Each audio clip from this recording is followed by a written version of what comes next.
Oke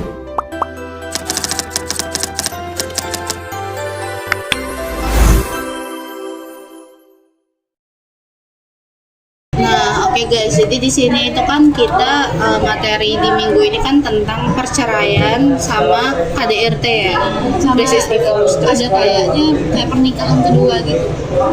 Dia nikah lagi. Oh, pernikahan kembali gitu ya? Oke. Udah sudah kamera. Ya, nah nanti kita coba cari di definisi. Terus coba Jul catat dulu Jul, poin-poinnya Jul biar enak nanti carinya. Terus Definisi. Terus apa lagi dia? Kayaknya penyebab, terus apa ya, dampak gak sih? Nah iya dampak. Terus bentuk-bentuk kekerasannya juga. Nah terus apa lagi? Sama dulu nggak sih? peran BK-nya sih. oh, ada peran BK. Iya. Oke, nah coba kita cari dulu Jul. Nih kita carinya barengan aja, coba ya. Ini kayaknya tetap pakai jurnal deh. Iya harus pakai jurnal deh kayak.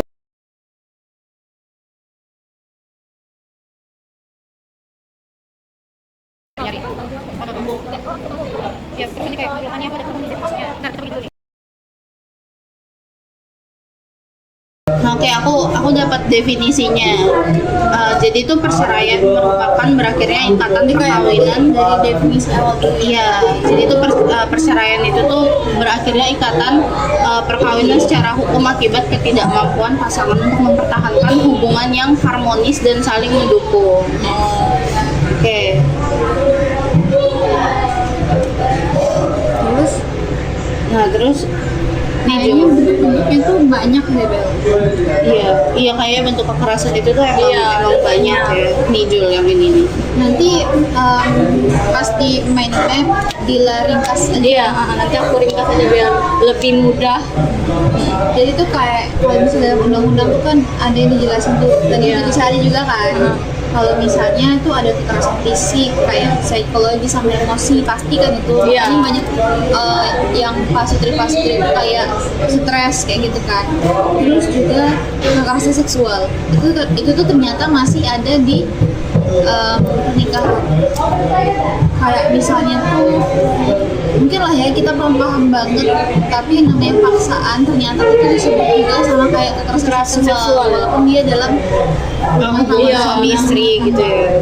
Nah terus juga kayak dia tuh kekerasan ekonomi. Sebenarnya tuh kalau problem ekonomi tuh pastinya ada ya di tiap keluarga tuh pasti ada.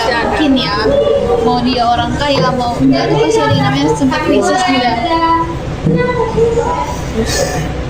Sempat krisis juga kan. Tapi kan mereka punya cara penanganannya beda-beda. Nah biasanya itu kayak kalau kekerasan ekonomi itu kayak bisa eksploitasi gitu, bisa kayaknya bisa kayak istrinya atau suaminya gitu kan, tapi saling kayak dijor-jorin buat kerja cari uang. Oh, dipaksa gitu. Kalau misalnya kayak nih suaminya tuh nggak kerja tapi nuntut si istrinya itu buat kerja gitu Iya. kan, malah istrinya tuh yang menafkahi Iya. keluarga Iya, dan iya. kayak selain ngebutuhin ngecukupin rumah tangga si suami di rumah tangga mereka, terus kayak si istrinya ini bisa jadi juga dipaksa kan untuk Iya. kasih dong mama Iya. dari pihak Intinya- suaminya ini duit gitu kan. Ini tuh kayak dari kekerasan itu yang namanya kekerasan pasti ada yang paksaan. Iya, kayak pemaksaan. ada yang nggak terima atau nggak kekerasan nggak adil itu pasti. Nah mungkin itu sih kalau dari bentuk-bentuknya nanti Dila diringkas aja kayak nanti poin-poinnya lah gitu. Nah terus Penyebab tadi Kalau penyebabnya aku dapat ada faktor pendidikan.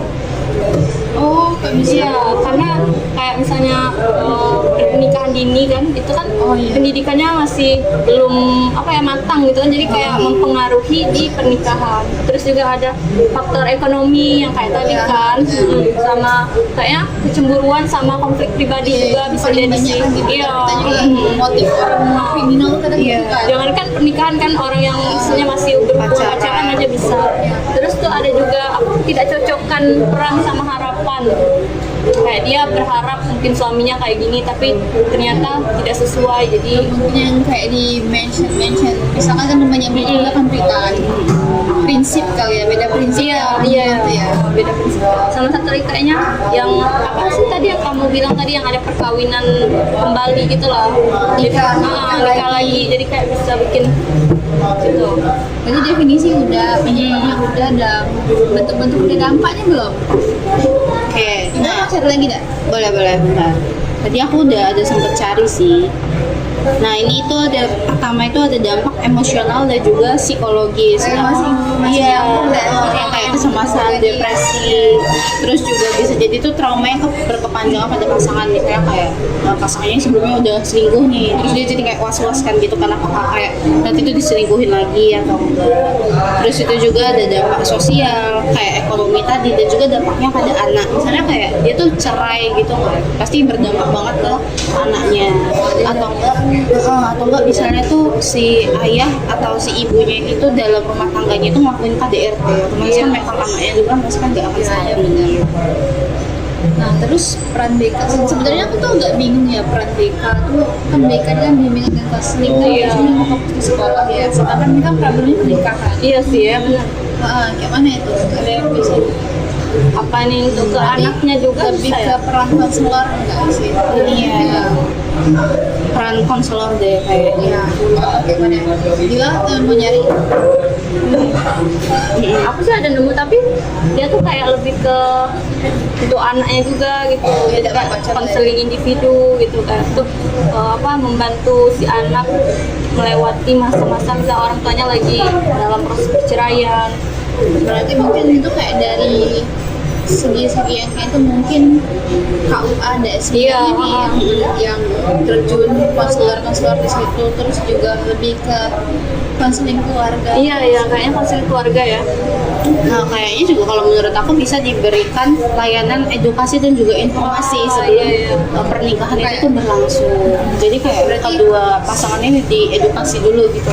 Berarti seharusnya di setiap sebelum pernikahan itu tuh setiap pasangan tuh harusnya mereka ke KUA untuk nerima kayak Pengajaran. iya Iya. ibaratnya basic lah gitu kan. Biar enggak gitu ya. Iya nggak terjadinya kekerasan. Iya. Oke mungkin itu aja lah kali ya. Nanti kalau misalnya ada yang kurang-kurang boleh Iya, nanti nanti aku kita tambahin. diskusi aja nanti di Kita grup. kasih tahu di grup ya kayak. Iya. Iya. Nanti aku yang editnya berarti ya. Iya. Editingnya ya. Nanti link Canva-nya aku yang kirim Iya, aja. oke.